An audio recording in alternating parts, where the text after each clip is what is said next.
بسم اللہ الرحمن الرحیم۔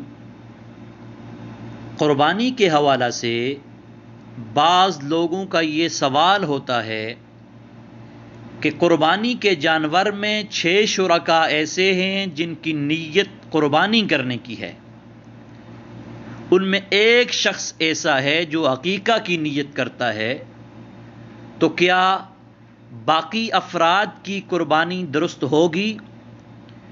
اس عقیقہ کرنے والے شخص کی نیت سے باقی جو قربانی کرنے والے ہیں ان کے ثواب پر کچھ اثر پڑے گا یا نہیں؟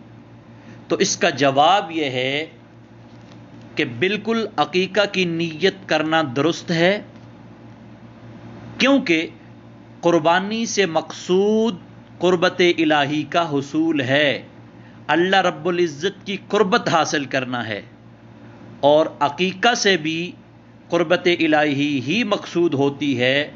لہٰذا آپ کے قربانی کے جانور میں 1 یا 2 یا 3 یا جتنے بھی شرکاء ہیں، اگر وہ عقیقہ کی نیت کرتے ہیں تو ان کی عقیقہ کی نیت کرنا درست ہے، اور ان کی عقیقہ کی نیت سے قربانی کرنے والوں کے ثواب اور اجر پر کوئی اثر نہیں پڑے گا، ان کو بھی قربانی کا پورا اجر ملے گا۔